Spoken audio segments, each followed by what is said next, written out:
Hello, how are you guys doing today? So, would you like to learn how to unlock the infinite possibilities of the universe? Then, if you want to learn to unlock the infinite possibilities of the universe, you have to learn to unlock and open your subconscious mind. Your subconscious mind is your gateway to the infinite realities of the multiverse. First of all, here's what they don't teach you, or you may not know this, but you and I, we don't exist, we don't live in a universe, one verse, universe. You live in a multiverse. What the universe means, it means that you inversely are seeing or experiencing reality in this particular universe to you. It means is you're living in your own world or projection. But the real truth is there are multiverses where there's exact copies of you doing everything possible. And the truth is you can tap into those multiverse versions through what is called your unconscious or your subconscious mind. Once you tap into the subconscious mind, then that's where all the knowledge, understanding can be transferred to you. But in order for you to tap into the subconscious mind, you must be able to master your conscious mind. And what does it mean to master my conscious mind? It means you must be aware of the habits, the way your conscious mind thinks, the things your conscious mind does, what it is, how it operates. That's the knowledge. Once you understand the conscious, then you can tune your conscious to talk to the subconscious. Now, here's the first thing that you must understand about the conscious mind. The conscious mind cannot manifest anything in your life. The conscious mind, the only thing the conscious mind can help you with is decoding the answers. Whatever the subconscious brings, the conscious can see it, interpret it, give it logic, give it meaning, give it reason, give it judgment, but it cannot bring forth what it is that you want in your life. So you must always remember the number one rule of the conscious mind is my conscious mind can never know how exactly I'm going to get what I want to get. But the paradox is the conscious mind tries to make you think and believe it is your only vehicle to know or to get what you want. This becomes very difficult for us to conceptualize and understand. And here's the reason why. Because we predominantly are used to awareness in our conscious mind. You see, that's only 10% awareness. Did you know in your conscious mind you only have 10% awareness? That's correct. 90% of awareness is really in your unconscious mind. This is where it's all really unfolding. So what you have to start to understand is that anytime you're faced with a dilemma, a problem or situation, and everybody experiences this at one time, when you say to yourself, oh man, how is it going to come about? How am I going to do this? How am I going to make this happen? Oh my goodness, there's so much stuff on me right now. There's so much stuff I have to do. Nothing's coming in. Nothing's working. How am I going to do all of that? That is a clear indication that we are trapped in the conscious mind. Now here's the great news I have for you. Next time that happens to you, remember that your conscious mind is attempting to do something it wasn't designed to do. So you have to create and exercise what they call faith. Faith is the ability to just believe and know that the answers will come to you because you are the source of the answers. You are the infinite source that's connected to your subconscious. From your subconscious, you go to your higher self. Your higher self brings information in. So what you'd like to do, the reason is why you want to program the subconscious and get this up is because in the subconscious it has infinite knowledge and understanding. In the subconscious it can figure out the infinite ways to bring you what you want. In the subconscious you are limitless. In the conscious you are limited. So this is what you have to understand. So what you want to do is you really want to bring the subconscious to the same level of the conscious. In other words, you want to become just as aware of the subconscious as you are of your conscious mind. You want to be able to understand the signs in the subconscious. The subconscious brings you signs and the universe presents them as synchronicity. So that is something very, very important that you want to keep in mind. All right, the next one I got here, let's talk about the incarnation or reincarnation. Mark, is reincarnation really real? Is there science behind reincarnation? What is the evidence of reincarnation? Well, consider this. I'll put the materials to you, and then I'll have you make your decision. But as far as I know, and as far as what I've experienced, and as far as what's downloaded to me, I'll tell you right now, reincarnation not only is real, it's a fabric of the multiverse. And here's why. Here's some things I'll put to you and that you can see for yourself. Number one, we are conscious energy beings. Energy is electromagnetic.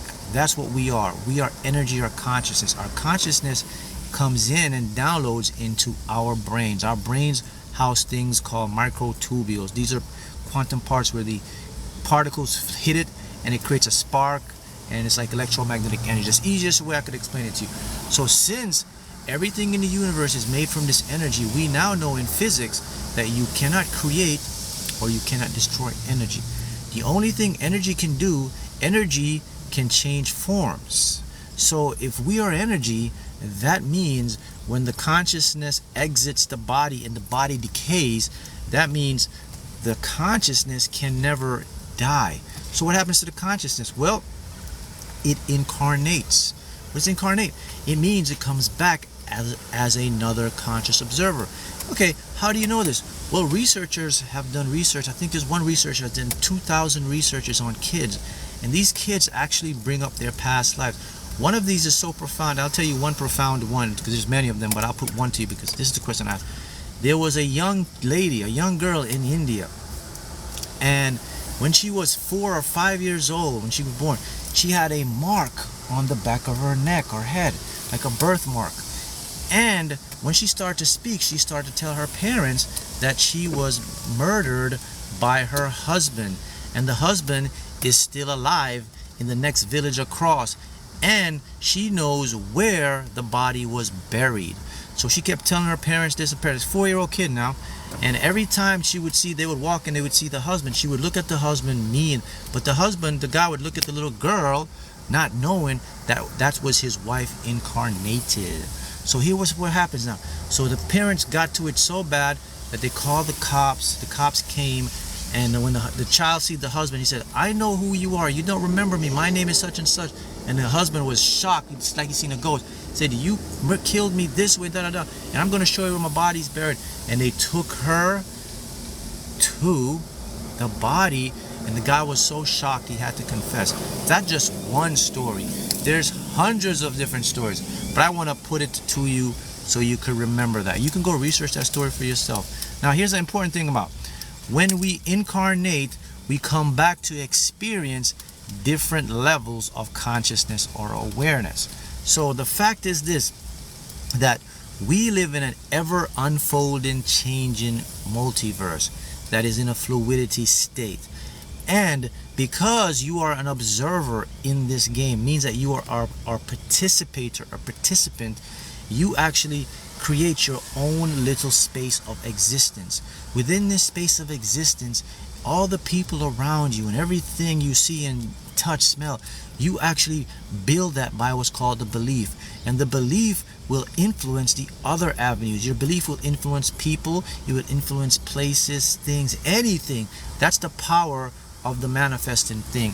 When you put a belief out, the belief forms and influence things. So why does a belief influence things? Why am I in this world or anything like that? That is because everything is connection. Here's the next thing you got to know about this, people, that there's no such thing as separation. All is one, the one is all. We're just fractals experiencing a same big picture. So every single thing you see around you is an illusion of distance. Time does not exist the way you were conditioned to believe it. There is a form of time, but this time is what we call the ever-present revolving moment. And I'll give you an example to bring it to you in real time. Let's say you have a pet. You have a dog, a cat. A dog and a cat, they have no what's it called free frontal cortex. Animals do not have an ego. Animals do not have judgment of time. So an animal, so every day while you're going Monday, Tuesday, Wednesday, Thursday, your dog or cat is constantly in the present. They have no awareness of a Monday, Tuesday, or Wednesday. Their their thing is in the moment, what's next, what's next, what's next. And this is why animals are so intuitive and so instinctual, because they have no prefrontal cortex, which can provide rational judgment, logic, as humans does. So they are so much more interconnected with the universe. You know this. If you have animals, your animals can warn you, can give you signs, and you can see things happening before that. So that's just an example of the time variant. Now, once you understand that all is one is all, then that means that you are never separated from whatever it is that you want or desire. So the things that you desire, and here is, I've got more even great news for you to make you even feel more happy and feel like, damn, this stuff can happen for me.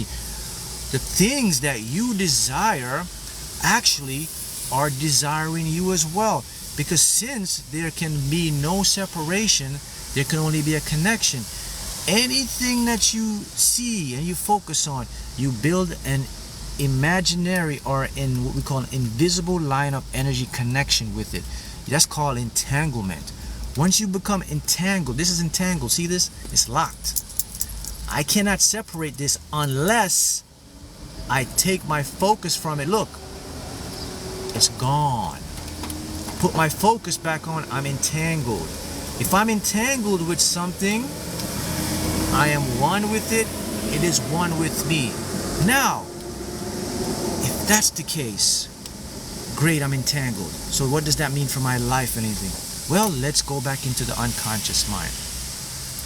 The only way that this universe works is by experience. Physical experience. The only way you experience your life. You've never experienced your life in a non-physical form.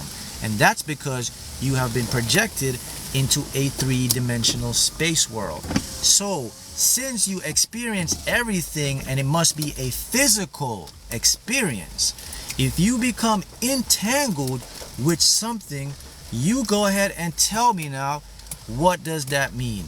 Comment and let me know. This is ABCs. You put it together. I give you the answer. I give you the clue. Now you can give me the answer. I make this as simple as a kid can understand. So here we go again.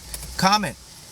If you become entangled with money, with success, with love, and your world must show you things by experience, what happens in your life? Of course, you must physically experience the things you become entangled with. Why? Again, because it is how the subconscious mind interprets the world. Let's go back. Remember, the only way you experience life is through the subconscious. Your existence is predominantly a subconscious existence. 90% of your life is run and controlled by your subconscious. 10% is the conscious mind. So here's how it works. You perceive with the conscious. You experience through the subconscious. Perception, experience. They have to work together. That's correct. Everything will be drawn automatically to you once you become entangled. But there is a but in this equation. Here's the but. In order for you to bring something into your existence and for you to experience it, you must control the conscious. The conscious mind can create what's known as resistance.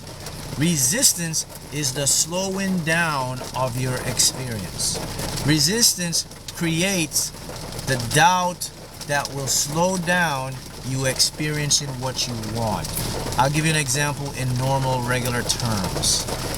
If you desire to have more financial freedom or more money, if you tend to doubt it and don't believe in yourself and don't think it's possible and think it's hard, you're already entangled with the finances because that's what you've been focusing on. Here's the entanglement. But because of the doubt and everything is energy, it's going to create what we call a buffer effect or a resistance effect. This resistance effect will prolong you from experiencing the financial abundance you desire. However, if you understand the laws and you work with the law instead of against the law, and now you understand, okay, I'm entangled with what I want by my attention and my focus. Now, what I will do is I will relax, I will let it go, and I will see it as a positive thing happening for me. And you do this through what is called visualizing, seeing images in your mind of you doing it, having it in the end. Or you can write it down or script in, or you can use affirmations. So if you do this process, you are entangled. Now this is the entanglement. It's see this? Now resistance creates tightness. Now I can't move. Now when I do that, I become more free. I open up the ability now for what it is that I want to just lock on and come in. These are the rules of the game that if you don't know, now you do know, and you can use it to change your life for the better. See you again.